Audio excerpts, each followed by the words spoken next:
nos ilumina en la noche. Como antorcha, Señor, que ilumina nuestros pasos, tu palabra nos conduce hacia nuevos pastos.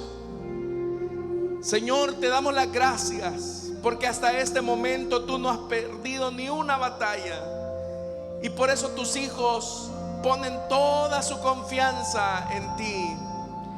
Ponen toda su confianza en ti, Señor, sabiendo que tú puedes darles la victoria, sabiendo que tú, Señor, puedes conceder las peticiones de su corazón. Aún en medio, Señor, de la enfermedad, tú puedes dar salud. En medio, Señor, de la pobreza, tú puedes suplir sus necesidades. En medio de los conflictos, tú puedes restaurar las familias. Señor, ¿qué hay imposible para ti? ¿Qué hay imposible para ti? Para ti, Señor, todas las cosas siempre son posibles. Y por eso ponemos en tus manos estas vidas. Ponemos en tus manos, Señor, las necesidades de tu pueblo. Quiero pedirte que esta noche tú puedas operar milagros, tú puedas operar prodigios, Señor. Que tus testimonios se multipliquen. Y sobre todo, Señor, la gloria y la honra sea solo para ti. Gracias, gracias, bendito Dios.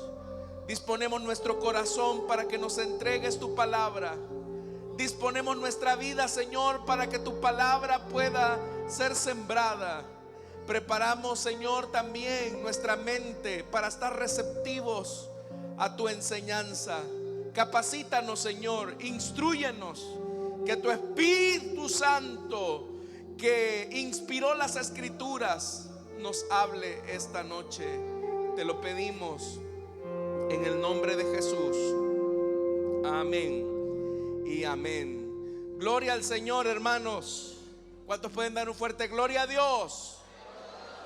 Amén. Bendito sea el nombre de nuestro Dios. Les invito, hermanos, a ponerse en pie. Vamos a abrir la Biblia en el libro de Apocalipsis. Libro de Apocalipsis, capítulo número 20. Y vamos a leer, hermanos, a partir del versículo número 11 en adelante. Esta noche, hermanos, con la ayuda de Dios, vamos a finalizar el estudio de las doctrinas básicas de la iglesia. Y el tema para esta noche es la eternidad futura. ¿Qué nos espera a nosotros como cristianos en esa eternidad al lado de nuestro Señor? Apocalipsis capítulo 20, versículo 11, la palabra de Dios nos dice: luego vi un gran trono blanco y a alguien que estaba sentado en él. De su presencia huyeron la tierra y el cielo sin dejar rastro alguno. Vi también a los muertos grandes y pequeños de pie delante del trono. Se abrieron unos libros y luego otro, que es el libro de la vida. Los muertos fueron juzgados según lo que habían hecho, conforme a lo que estaba escrito en los libros. El mar devolvió sus muertos.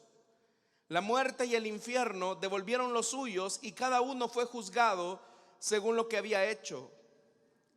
La muerte y el infierno fueron arrojados al lago de fuego. Este lago de fuego es la muerte segunda. Aquel cuyo nombre no estaba escrito en el libro de la vida era arrojado al lago de fuego.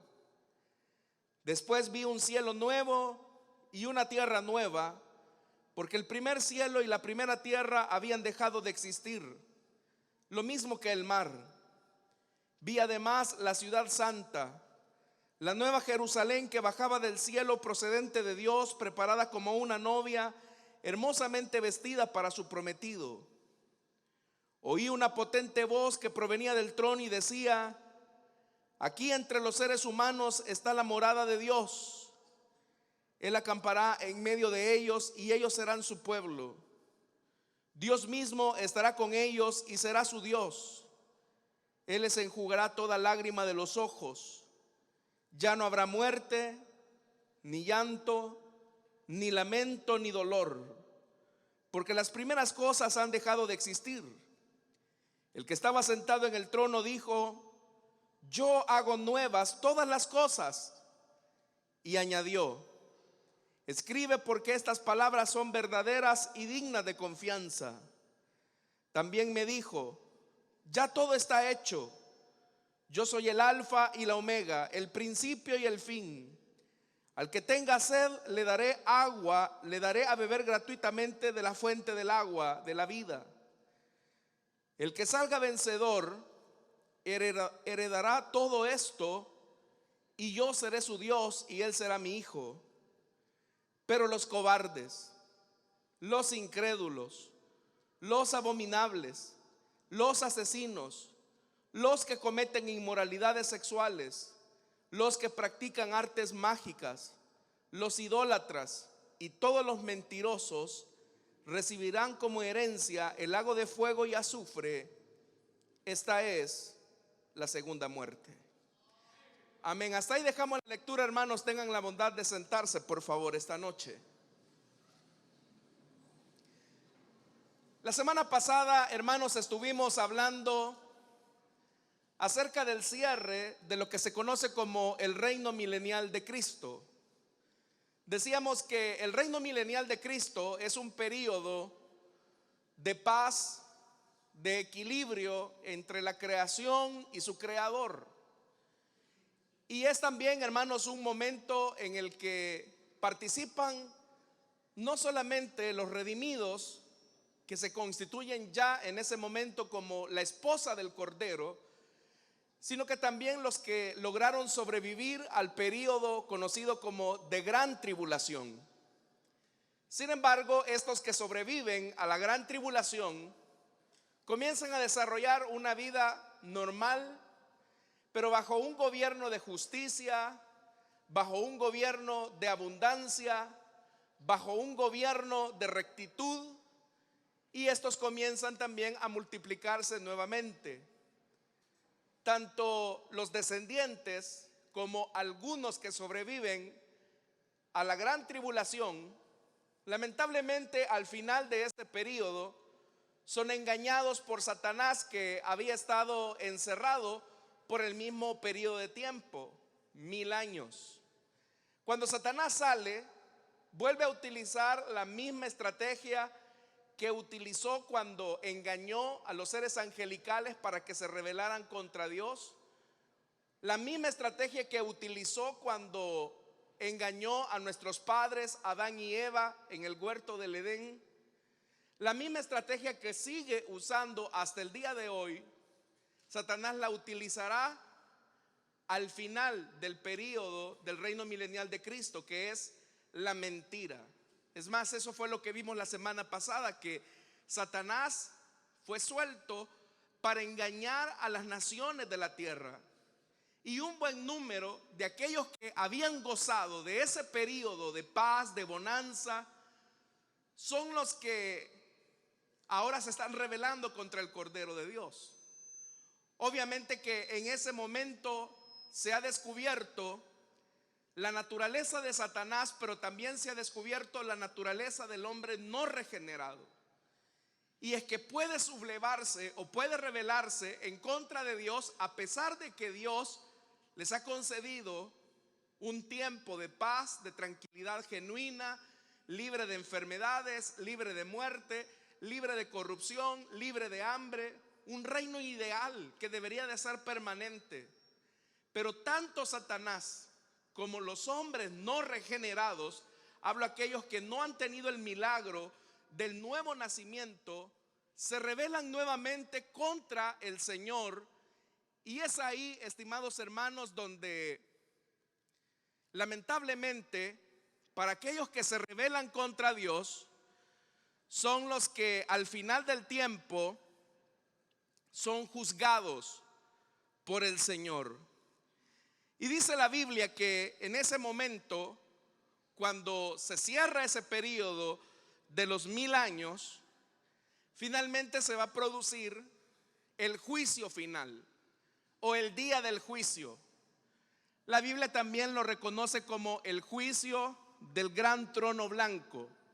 Aquí es importante hacer notar la diferencia que en su momento tocamos cuando hablamos acerca del tribunal de Cristo. Que en el tribunal de Cristo lo que se va a juzgar son las obras del creyente. Pero en el juicio del gran trono blanco, a quienes se va a juzgar son a los incrédulos, para que estos hermanos y hermanas reciban el castigo de su rebelión y de su desobediencia. Entonces hay que distinguir dos cosas. El tribunal de Cristo se realiza inmediatamente después del arrebatamiento de la iglesia, antes del período de gran tribulación. Pero el juicio del gran trono blanco es el que se realiza después del reino milenial de Cristo, y es un juicio dirigido hacia los incrédulos. Es decir, que la iglesia no será juzgada. Lo que vamos a ver en el juicio del gran trono blanco es que la iglesia va a participar en el juicio contra las naciones. Entonces dice el versículo número 11: luego vi un gran trono blanco y a alguien que estaba sentado en él. En este momento se nos va a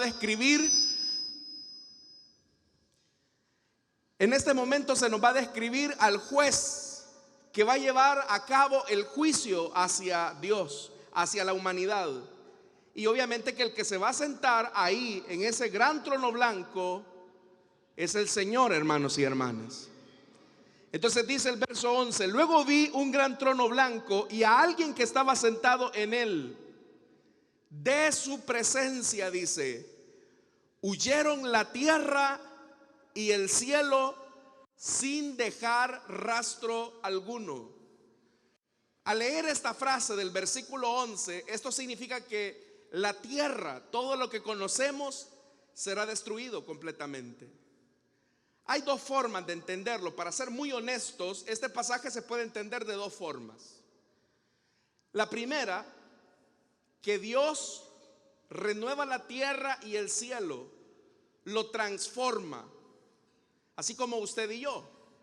Cuando nosotros venimos a Cristo, Él transforma nuestro ser interior para que vayamos en esa carrera a parecernos a la imagen del varón perfecto.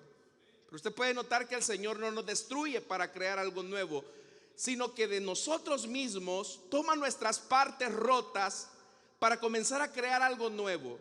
Entonces probablemente el pasaje también se refiera a eso. Y por eso es que el apóstol Pablo, en su carta a los Romanos, él dice que aún la creación gime y anhela, deseando ver la redención de los hijos de Dios. Porque la tierra será transformada, la creación misma será transformada.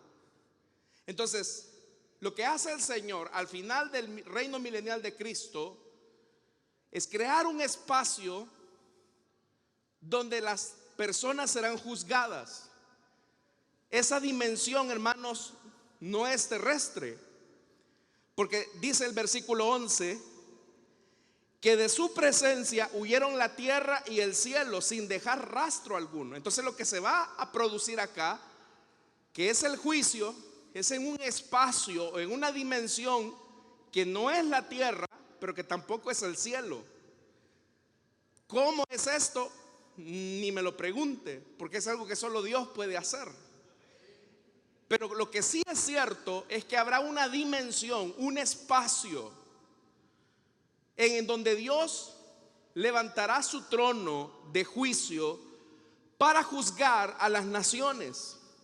Entonces dice que inmediatamente la tierra y el cielo retroceden. En el versículo 12 dice: vi también a los muertos, grandes y pequeños, de pie delante del trono. Tal vez usted ha visto cuando se va a realizar un juicio y, por ejemplo, quien anuncia la llegada del juez dice: pónganse de pie, a continuación la entrada del juez fulano de tal. Y usted ve que toda la corte se pone de pie, porque va a entrar en ese momento el juez. Y el juez dice: siéntense, porque está a punto de iniciar el juicio. Pero acá, hermanos, lo que vemos es precisamente eso. Dice que los muertos grandes y pequeños estaban de pie delante del trono de Dios. ¿Quiénes son estos muertos que están de pie delante del trono de Dios? Todos aquellos que desde Caín, que fue el primer homicida, hasta el último que participó en la rebelión contra el Señor al final del reino milenial de Cristo. Todos ellos, hermanos, están de pie, y cada uno va a ser juzgado por sus obras. Eso es lo que dice la Escritura.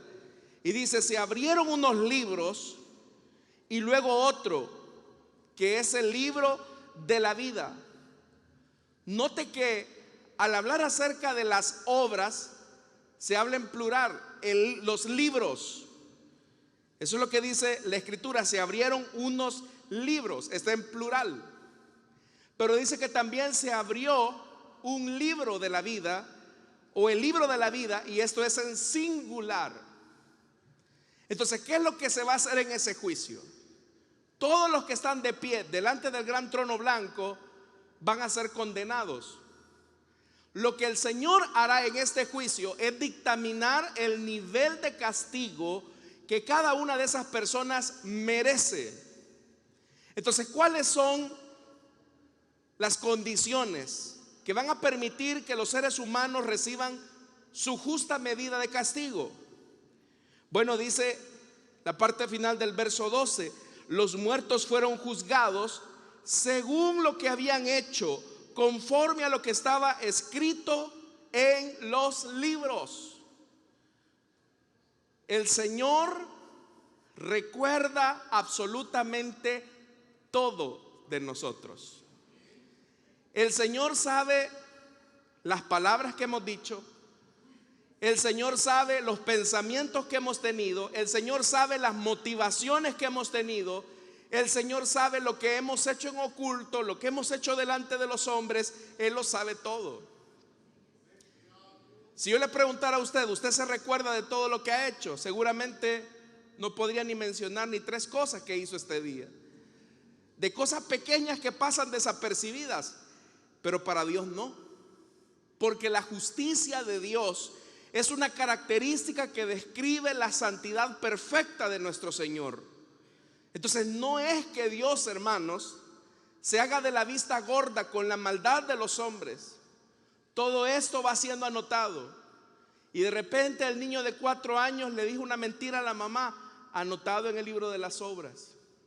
Y de repente ese niño, quizás a la edad de 9 años, le dijo una mala palabra a su compañerito, anotado en el libro de las obras. Y de repente ese muchacho de 12 años le robaba los vueltos a la mamá, anotado en el libro de las obras. Por eso devuelvan lo robado, muchachos. A la edad de los 15 años, las malas palabras que usted dijo en un encuentro de fútbol y el enojo que le agarró, anotado. Las veces en que usted consumió material pornográfico, anotado. Las veces en que usted de manera lujuriosa vio a un hombre, porque también hay mujeres que codician a los hombres, anotado. Las veces en que usted le faltó el respeto a su jefe, las veces en que usted mintió en los reportes de célula, anotado.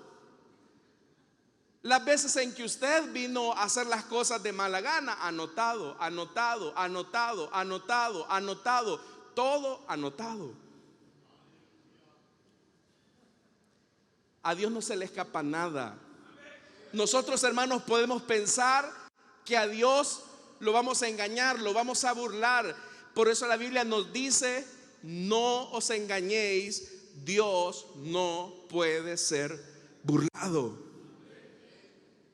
La vez en que usted hizo copia en su examen de admisión para entrar a la universidad, anotado. Las veces en que usted se cruzó el semáforo en rojo, anotado. Las veces en que usted le dijo una grosería a su hijo, anotado. Hermano, piense por un momento en la cuenta que usted y yo llevamos, si no fuera porque Cristo perdonó nuestros pecados. Esa es la diferencia entre los hijos de Dios y los incrédulos. Que cuando el Señor ve la cuenta de un hijo de Dios, lo que dice es: cuenta cancelada con la sangre del Cordero de Dios que quita el pecado del mundo. ¿Cuántos tenemos nuestra cuenta pagada? Gloria a Dios, porque el Señor ha cancelado nuestra deuda. Pero en el caso de aquellos que no han recibido a Jesús en su corazón, es una cuenta que sigue creciendo y creciendo y creciendo y creciendo. ¿Cuánto entonces va a demandar de castigo esa cuenta que no se paga? Porque partamos de una realidad. El pecado, hermanos, en primer lugar, es una ofensa a un Dios que es santo. Nuestro Creador se distingue en su naturaleza por su santidad. Nuestro Dios es 3 veces santo. La Biblia nos dice que sin santidad, ¿qué dice? Nadie verá al Señor. Nuestro Dios es santo y Él espera que nos relacionemos con Él en la justicia y en la santidad de Cristo. Por eso hágase la pregunta sincera esta noche: ¿en realidad mis pecados han sido lavados con la sangre del Cordero? Porque si nuestros pecados no han sido lavados, nuestra cuenta sigue creciendo, hermano, y es una cuenta que vamos a tener que saldar porque estamos ofendiendo la santidad de Cristo. Pero hay un pecado que es el superior a todos los pecados. Y no es la homosexualidad, no es tampoco el adulterio ni la hechicería. El mayor de todos los pecados es que una persona haya despreciado, haya pisoteado la sangre del Hijo de Dios. Cuando acá se predica el evangelio y se habla de la necesidad del arrepentimiento y una persona dice: en otra ocasión va a ser. Cuando tenga 30 años, entonces voy a recibir a Cristo en mi corazón. Oh, no, eso no es para mí. Yo soy una buena persona, hago buenas obras. Esa persona, hermanos, está acumulando el mayor peso de ira porque no está despreciando la palabra de un pastor, no está despreciando la palabra de una iglesia, está despreciando el único camino de salvación y de vida eterna, que es Jesucristo. Y por eso es que la religiosidad no sirve de nada. Entonces vea, dice la Escritura: los muertos fueron juzgados según lo que habían hecho. Dios va a enviar a castigo según la medida de las obras. Por ejemplo, el nivel de condenación que va a recibir uno de los mayores genocidas de la historia, como Adolfo Hitler, el alemán, no se va a comparar al mismo nivel de castigo de un niño de 9 años que no recibió a Cristo. Porque aclaro esto: todo ser humano que nace a esta vida nace en pecado y nacemos alejados de Dios. Entonces el castigo que Dios le va a poner a un niño de 9 años no es semejante al castigo que le va a imponer a un genocida como Hitler, por ejemplo. Porque, hermanos y hermanas, no es por obras, como dice la Escritura, para que nadie se gloríe. El único camino de salvación es que nosotros pongamos nuestra confianza y nuestra esperanza en Jesucristo. Por eso es que desde que están casi que en el vientre, hermanos, ya les comenzamos a predicar del evangelio. Usted sabe que nuestro modelo de atención a los niños parte de la enseñanza bíblica. Desde que están en la iglesia de bebés, les están predicando acerca del evangelio. Llegan a la iglesia infantil y les siguen predicando del evangelio. ¿Por qué? Porque no es cierto, no es verdad que por la edad de un niño sea merecedor de salvación. Nosotros, hermanos, necesitamos que nuestros hijos tengan un encuentro personal con Jesucristo, porque Dios no tiene nietos, tiene hijos. Y usted quizás ya llegó al camino del evangelio, ya llegó a la verdad, pero su hijo no. De ahí la importancia que nosotros debemos de procurar que nuestros hijos vengan a la iglesia, escuchen palabra de Dios.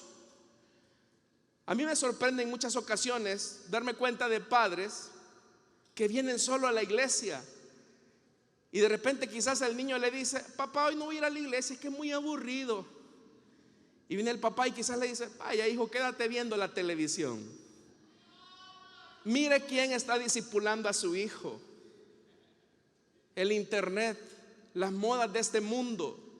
Y el día que tengamos que, hermanos y hermanas, enfrentarnos de cara a la eternidad, ¿cuál va a ser la excusa que le vamos a dar al Señor?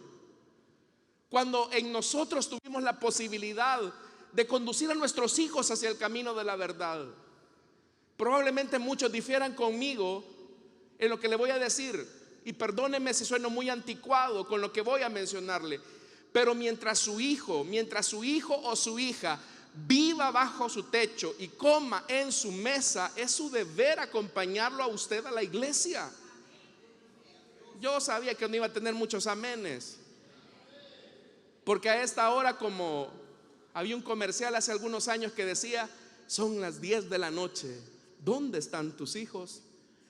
Y si yo le preguntara a usted: son las 7 de la noche, ¿dónde están sus hijos? Espero que estén aquí en la iglesia infantil, en la iglesia de bebés, si usted no los haya dejado ahí en la casa, porque no es que el nene se aburre acá. Usted no sabe si una palabra, una alabanza, una profecía va a ser el instrumento que Dios va a usar para tocar la vida de ese corazón y transformarlo en un hijo de Dios. Porque hijos de Dios no son los que nacen de carne y de sangre. Hijos de Dios solamente son hechos por la palabra y el Espíritu de Dios, cuando genera el milagro del nuevo nacimiento. Dicen amén a eso, hermanos. Por eso tenemos que tener cuidado, estimados padres de familia, líderes, cabezas de hogar. Ustedes son los sacerdotes de esa casa. No es posible que sus esposas son las que están preocupadas por la salvación de sus hijos, y hasta ustedes muchas veces hay que arrastrarlos para venir a la iglesia. Esos no vinieron ahora, son los que nos oyen a través de la radio. No, son bromas, pero es en serio. Entonces dice el versículo 13: oiga, el mar devolvió a sus muertos, la muerte y el infierno. Aquí es una mala traducción porque es el Hades. Vea cómo lo traduce la Reina Valera: el mar entregó a los muertos que habían en él, y la muerte y el Hades entregaron a los muertos. Cuando vimos la doctrina del estado intermedio de los muertos, decíamos que todos los incrédulos que mueren hasta el día de hoy, su parte inmaterial va a ese depósito que se llama Hades. Bueno, en el día del juicio final, el Hades va a entregar a todos sus muertos. Aquí están todos los que hasta el último día llegaron a este lugar para recibir el juicio de Dios.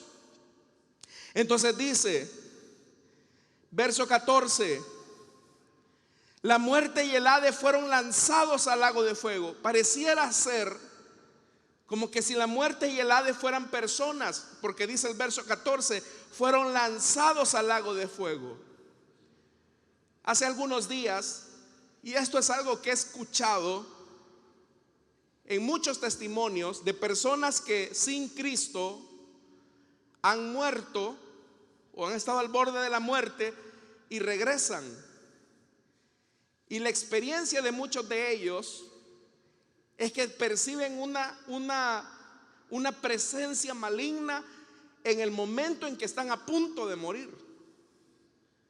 Recuerdo la expresión de uno de ellos que me decía: yo percibí, me dijo, que habían al menos 2 o 3 personas ahí como en una presencia oscura, negra, que estaban haciendo de mi lucha por la vida una agonía más espantosa que la misma enfermedad con la que estaba luchando. es que seguramente, hermanos, en el caso de aquellos que son incrédulos, en el momento en que se produce la muerte, ahí está la muerte y el Hades listos para llevárselos a ese lugar de antesala a la condenación eterna. Pero ¿qué pasa con el caso de los creyentes? También he escuchado esos testimonios. He escuchado testimonios de personas que dicen que sienten una tranquilidad y una paz. Y recuerdo el caso de uno que decía que escuchó la voz del Señor que le dijo: todavía no es tu hora, pero vas a regresar. Pero él, al revés, o a diferencia de los demás, quería irse con su Señor. Una cosa le puedo decir: si el Señor tardara en venir y nosotros cerramos nuestros ojos a este lado de la vida, seguramente en el momento en el que estemos despidiéndonos de nuestro cuerpo, ahí estará el Señor Jesús a nuestro lado para darnos la bienvenida en la eternidad. ¿Cuántos sabemos esa verdad? Por eso es que el apóstol Pablo decía: para mí el morir es ganancia, porque significa estar del lado del Señor. Como le repito, estos son testimonios de personas que han tenido experiencias como esas. Precisamente porque acá en Apocalipsis se nos habla de el Hades y de la muerte como que si fuesen personas. Pero dice que aún ellos fueron lanzados al lago de fuego. Y oiga esto: esta es la muerte segunda. Quien nace dos veces solamente va a morir una vez. El nacimiento físico y el nuevo nacimiento. Si el Señor tardara en venir, solamente vamos a morir una vez, que es la muerte física. Pero sabemos que del otro lado nos espera nuestro buen Salvador. Pero quien solo nace una vez va a tener que morir dos veces: la muerte física y la muerte eterna, alejado de Dios. Eso es el infierno. ¿Sabe lo que hace al infierno ser infierno? Que es el único lugar donde la presencia de Dios no está. Y eso lo hace un lugar de tormento. Y el problema es que esto no es solamente por un momento, sino que es por toda la eternidad. Entonces, ¿quiénes son los que van a ir al infierno? ¿Será que solamente van a ir los genocidas como Hitler? ¿Los violadores en serie que han asesinado y descuartizado a sus víctimas? ¿Será que al infierno solamente van a ir aquellos hechiceros, devotos de Satán? Al infierno, al lugar de condenación, irán todos aquellos que no creyeron en Jesucristo, el Hijo de Dios. Usted quizás no va a escuchar, o hoy ya no se escucha en las iglesias que se hable acerca de esta verdad, pero la mayor condenación de los hombres es haber despreciado al dador de la vida. Entonces la pregunta que tenemos que hacernos esta noche es: ¿he creído en Jesús? ¿He puesto mi esperanza en Él? ¿O simplemente estoy pasando el rato acá en la iglesia? Hazte la pregunta, porque dice el verso 15: y el que no se halló inscrito en el libro de la vida, ¿qué dice? Fue lanzado al lago de fuego.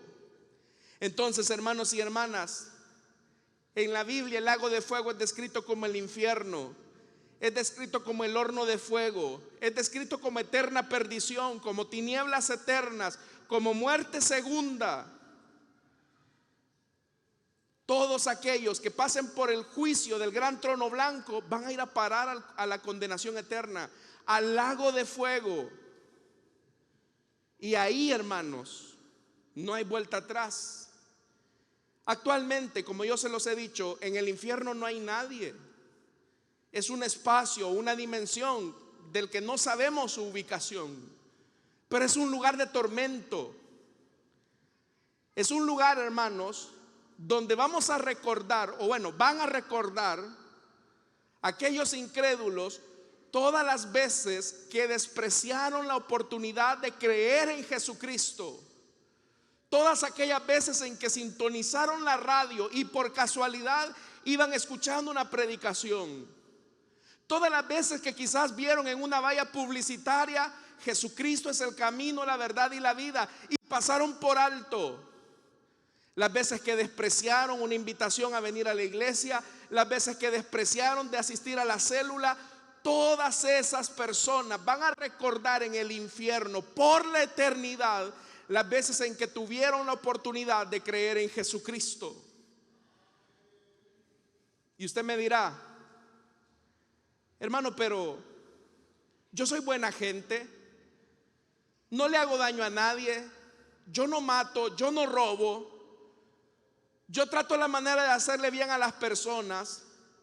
Pero si tú no has creído en Jesucristo, si tú no has puesto tu esperanza en el Cordero de Dios, vas a venir a ser como de los primogénitos egipcios, que dice la Biblia que mientras el ángel de la muerte pasaba por el territorio egipcio, solamente los que estaban dentro de la casa de los hebreos, porque tenían la sangre marcada en los marcos de su puerta, en los postes de sus viviendas, el ángel de la muerte pasaba de largo.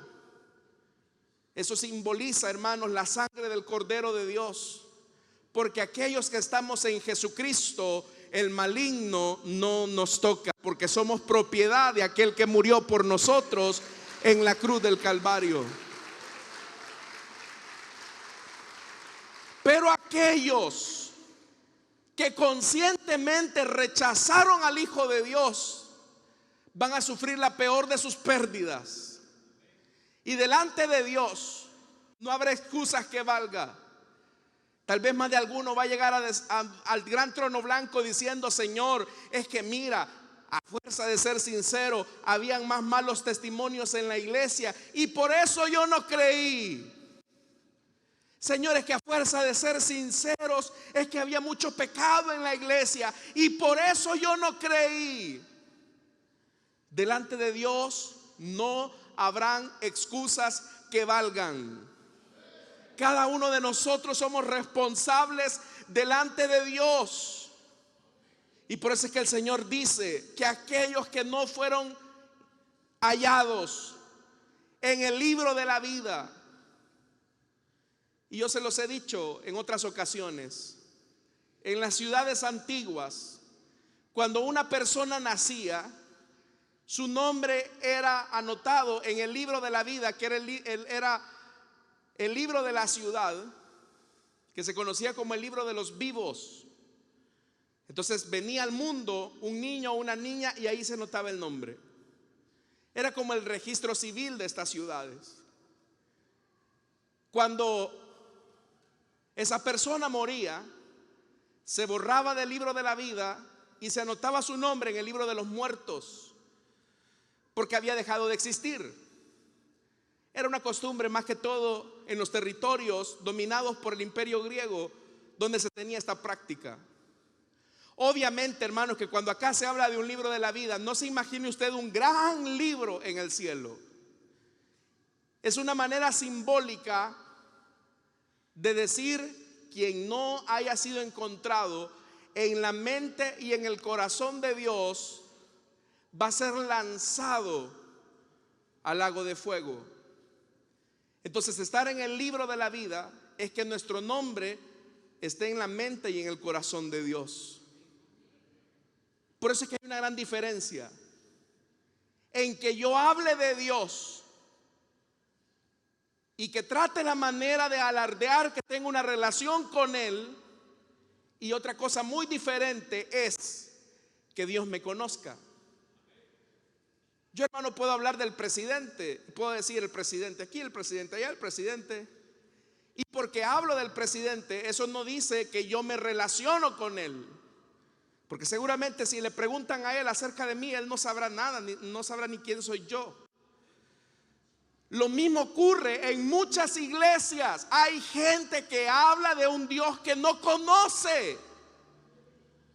Y sí hablan de la doctrina, sí hablan de la palabra, pero Dios no los conoce a ellos. Y por eso es que al final, cuando se dé este juicio, el Señor tendrá que decir: apartaos de mí, hacedores de maldad, yo no los conozco. Señor, pero en tu nombre profetizamos, echamos fuera demonios, predicamos en las plazas. Si yo tenía hasta privilegio en una iglesia, si a mí desde chiquitito me llevaban a la iglesia, si yo era hijo del coordinador, si yo era hija de la coordinadora, era hijo del pastor, acuérdate, no habrá excusa. Porque bastará que estemos o no en la mente y en el corazón de Dios. Entonces yo le pregunto, porque Jesús dijo algo importante: mis ovejas oyen mi voz. ¿Y qué dice? Y me siguen. Característica de una oveja del Señor es que sigue a su buen pastor. Entonces yo le pregunto a usted esta noche, al escuchar la palabra de Dios, usted escucha la voz de su buen pastor y lo sigue. Porque hay ovejitas que son un poco necias, ¿verdad? Dios les habla y están saltando por otro lado. Casi parecen cabras, ¿verdad? Pero son ovejas raspadas y testarudas, pero ahí van. Y Dios las conoce. Pero el peor engaño es que tú creas que eres oveja cuando en realidad tu naturaleza es de un cabrío, es de una cabra, cuya naturaleza no sigue la voz del buen pastor. Entonces, hermano, ¿qué pasará con los incrédulos que no estén en la mente y en el corazón de Dios, así hayan hecho buenas obras?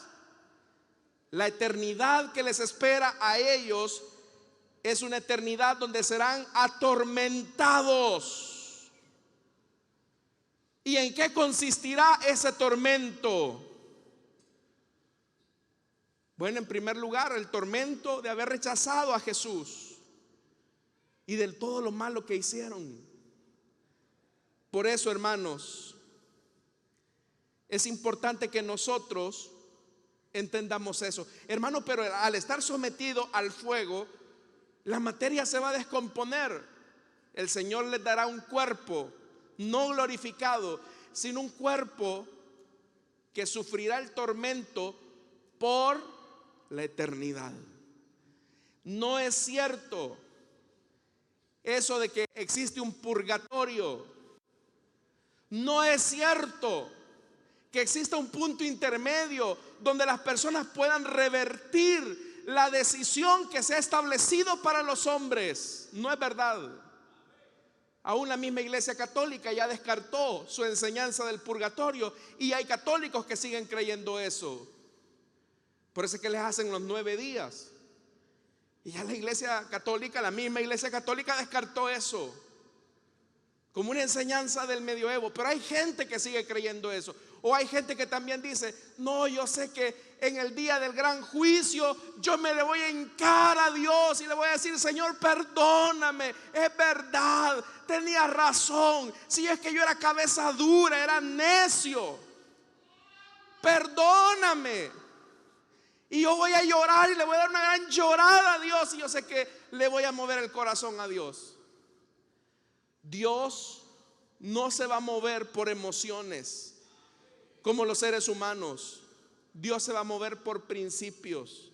Tú rechazaste la sangre del Cordero de Dios, tú despreciaste el anuncio del Evangelio. Ahora lo que te corresponde a ti es castigo y muerte.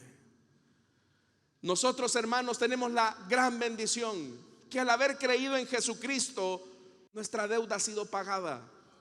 No lo merecíamos, porque usted y yo ya olíamos también a azufre, hermanos. íbamos directo a la condenación eterna. Pero bendito día en que el Señor extendió su mano de misericordia y nos dijo: tú eres mío, eres parte de mi pueblo y ahora estarás sentado en lugares de príncipes a mi lado. Tú eres parte de mi pueblo. ¿Se alegran por eso, hermanos? Entonces, ¿cuál será el destino para nosotros? ¿Están acá, hermanos? Vea si hay algún dormido y... No, ¿verdad? Yo los veo que hasta se están agarrando de la silla.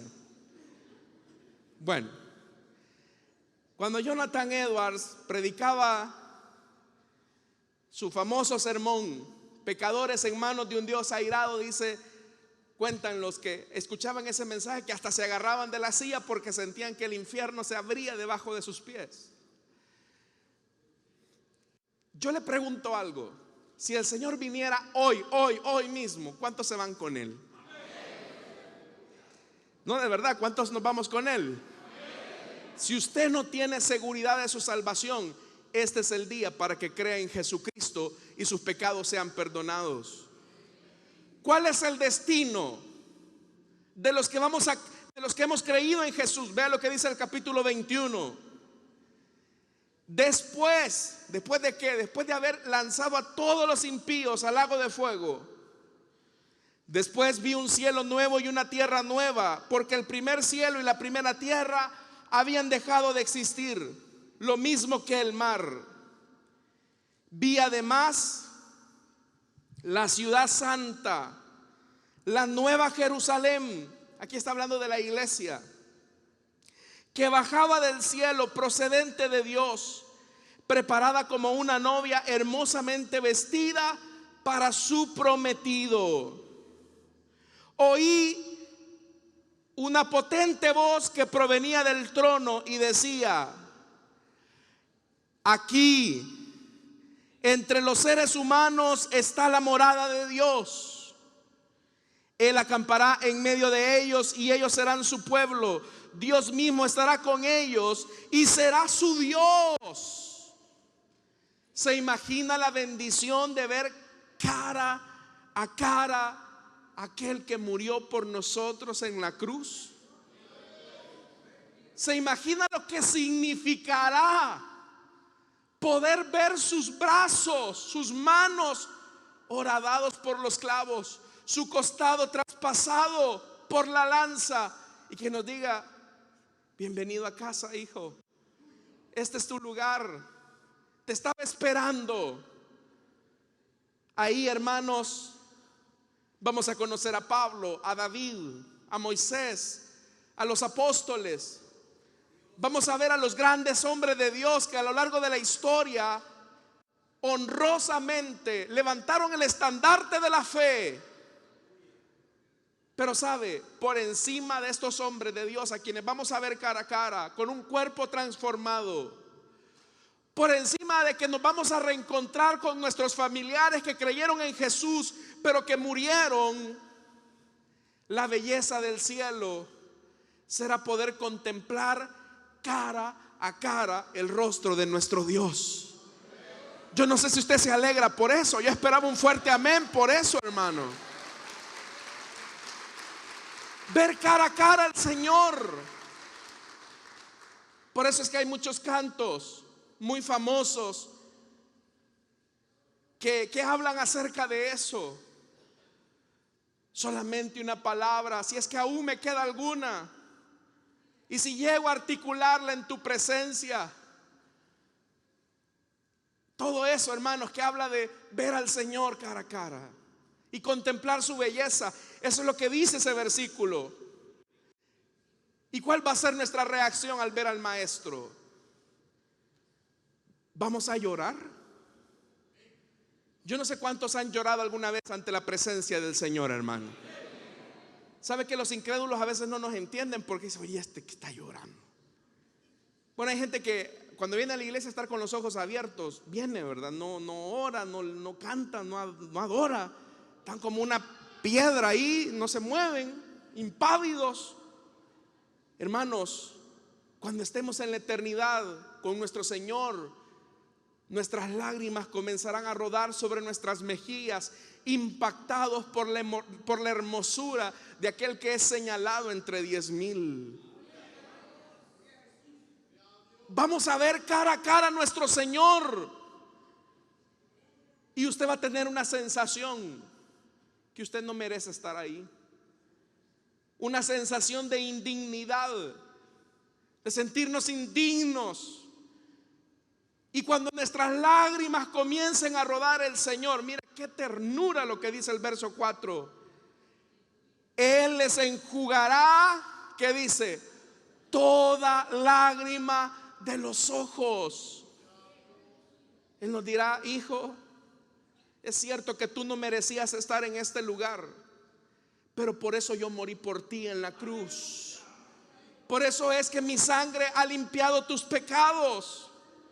Y dice el verso 4: ya no habrá muerte, ni llanto, ni lamento, ni dolor, porque las primeras cosas han dejado de existir. El que estaba sentado en el trono, aquí es el Padre. Mire qué belleza. Mientras el Hijo está secando nuestras lágrimas, el que está sentado en el trono, que es el Padre, Él dice, imagínese Jesús abrazándonos a nosotros y el Padre sentado en su gloria. Él dice en el verso 5: yo hago nuevas todas las cosas. Y así como por la palabra de Dios fueron hechos los cielos y la tierra, así como por la palabra de Dios Él puso en orden y en equilibrio a los astros del universo, también por la misma palabra de Dios Él creará cielos nuevos y tierra nueva para todos aquellos que hemos creído en Él, hermanos. ¿Cuántos dan un gloria a Dios por eso? Bendita palabra de Dios. Y dice: escribe. Vamos, Juan de Patmos, escribe, porque estas palabras son verdaderas y dignas de confianza. El que está haciendo la promesa es el Padre y el Hijo. Mire, si esta promesa la hiciera un político de esta tierra, yo le digo: ay, cuando a usted le prometan que le van a hacer un puente y hasta le van a hacer el río, dude de eso, hermano. Pero si el Señor nos ha prometido cielos nuevos, tierra nueva, vida nueva al lado del Señor, esa palabra es digna de toda confianza, porque es una palabra fiel y verdadera. El Padre dice estas palabras y en el verso 6 responde el Hijo: también me dijo, ya todo está hecho. El Señor está diciendo, ve este diálogo, es tan hermoso porque mientras el Señor seca nuestras lágrimas, el Padre dice, cielos nuevos y tierra nueva son hechos. Y cuando ya entramos a esa dimensión de la eternidad, el Hijo dice, ya todo está hecho.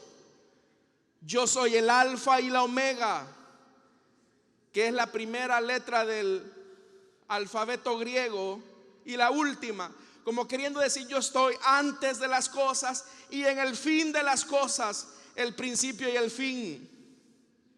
Y usted va a recordar esta palabra porque ya lo estudiamos cuando vimos el capítulo 4 del Evangelio de Juan, cuando le dijo a la samaritana, oiga esto: al que tenga sed, le daré a beber gratuitamente de la fuente del agua de la vida. Como que el Señor nos retrocede en el tiempo y nos dice, el que quiera beber de esta agua de vida eterna puede beber gratuitamente.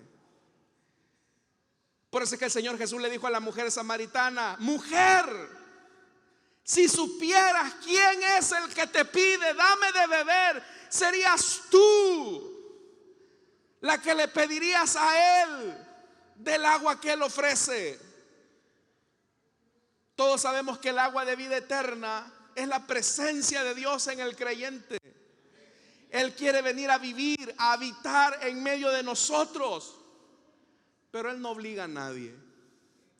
Él no le tuerce el brazo a nadie. Si hay alguien aquí que esté a la fuerza, mire, aquí tenemos 5 puertas. No tenga pena, puede retirarse. Nadie está aquí a la fuerza, ¿verdad, hermanos? Estamos acá porque amamos al Señor, ¿verdad? Pero el Señor a nadie está obligando. Yo por eso es que no entiendo esa canción que dice que es casi como que si el Señor está despechado, ¿verdad? Vuelve, por favor, no te vayas. No, hombre, hermano. El Señor toca la puerta. Si hay alguien que oye esa voz y le abre la puerta de su corazón, Él va a entrar a tu vida.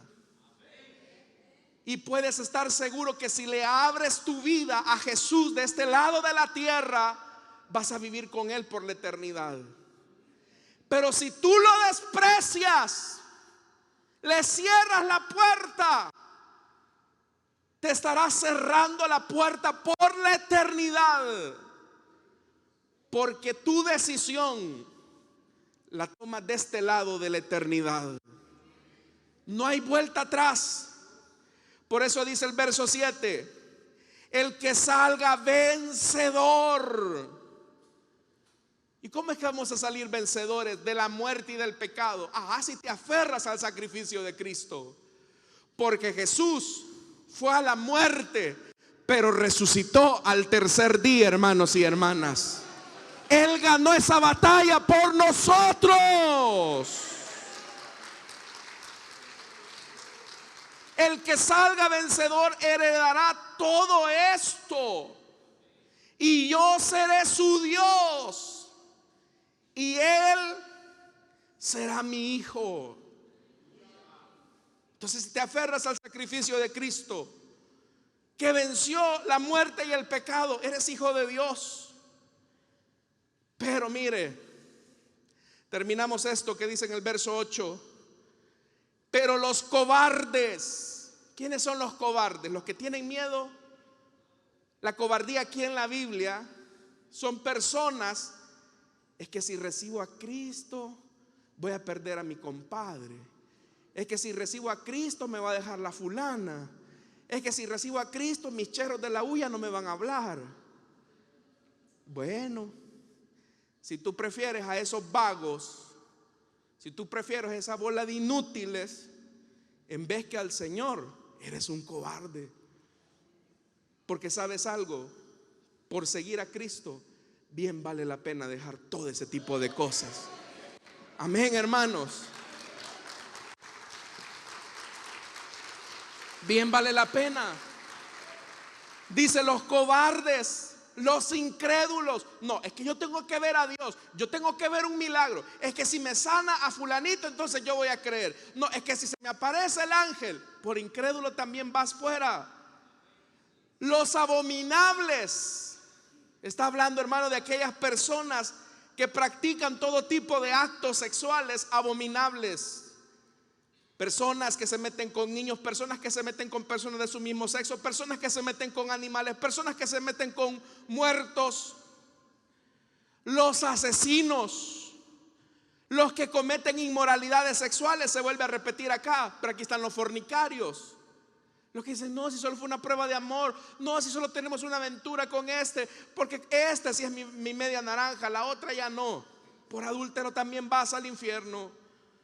Los que practican artes mágicas, los que tienen por hobby ir a Nahuizalco, donde el hermano Moisés, pero no de la iglesia, sino que así se llama el brujo. No, hermanos, y es que ahí hasta me leen la Biblia, el Salmo 91 tienen ahí y me tiran las cartitas. No, que mire, yo le tengo mucha fe a Walter, dicen, a Walter Mercado. También dice prácticas mágicas, artes mágicas, los idólatras. Pero aquí no solamente los de muñecos, sino que también los que, no es que es mi artista, el futbolista, menganito, sutanito. Por idólatra también te vas. Los mentirosos. ¿Cuántos mienten?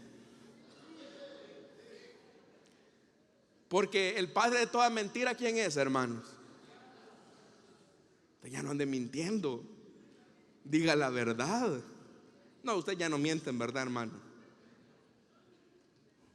El silencio los delata. Dice: recibirán como herencia, ¿qué?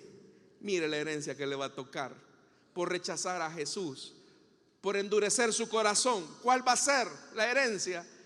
Un pedacito en el flameante lago de fuego que arde con azufre. Porque como dice ese dicho, ¿verdad? Mal paga el diablo. Proverbios 34, dijo una hermana. No, ese es un dicho popular, pero es cierto. Mal paga el diablo a quien bien le sirve. Pero aquellos hermanos que dedicamos nuestra vida a Jesús, sabemos que nos espera un galardón del otro lado de la eternidad. Amén, hermanos. Vamos a orar, vamos a cerrar nuestros ojos.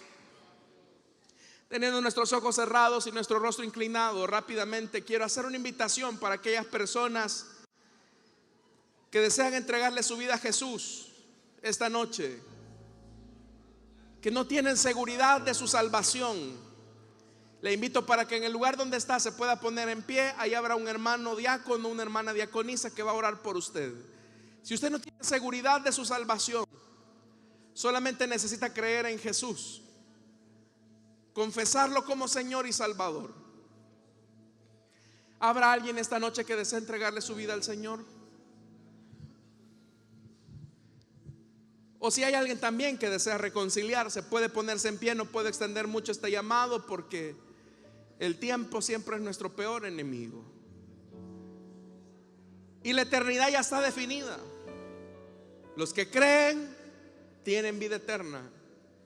Los que le rechazan, les espera la condenación. ¿Habrá alguien acá que quiera entregarle su vida a Jesús? ¿Que quiera reconciliarse? ¿Sabe? Hay muchas personas que quisieran tener la oportunidad que usted ahora tiene.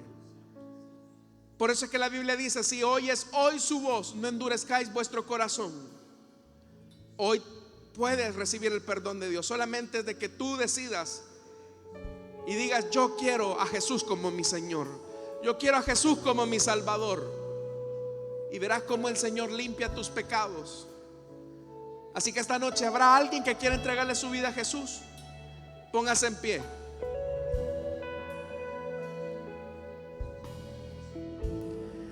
¿Habrá alguien esta noche que desea entregarle su vida a Cristo o desea reconciliarse? Póngase en pie. El tiempo ya me avanzó, no puedo alargar más este llamado. Pero si tú deseas entregarle tu vida a Cristo, ponte en pie.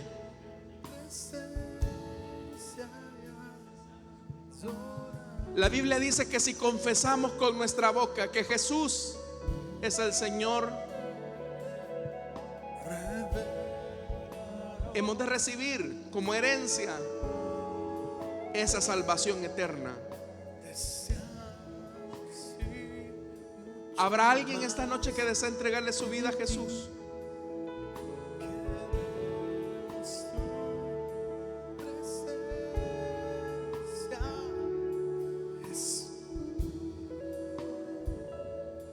Se cierra esa oportunidad.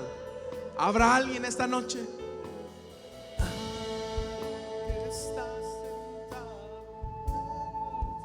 El Señor te espera con los brazos abiertos. Todos los que estamos acá somos pecadores y hemos necesitado de un Señor que nos limpie, que lleve nuestra carga.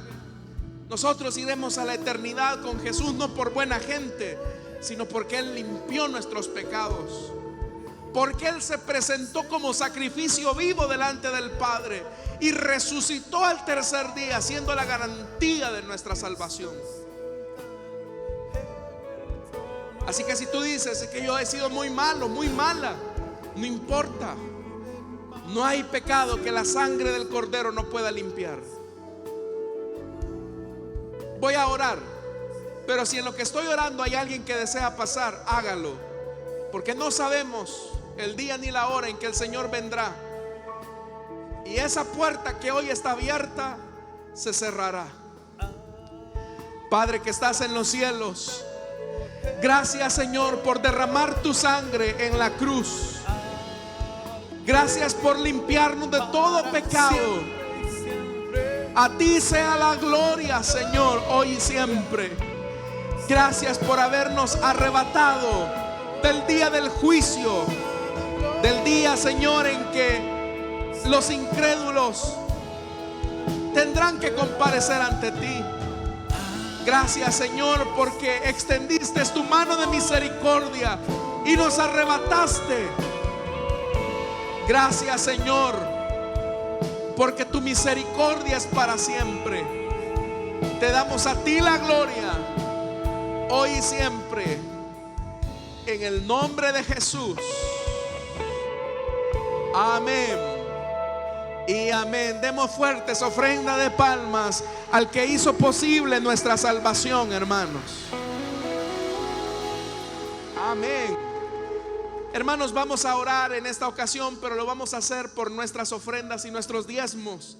Recordemos que a través de nuestras aportaciones es que podemos seguir adelante llevando la palabra de Dios, no solamente en este lugar, sino que a través de los medios de comunicación.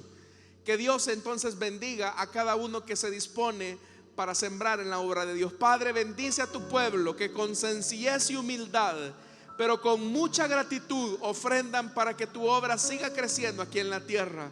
Bendice, Señor amado, sus familias.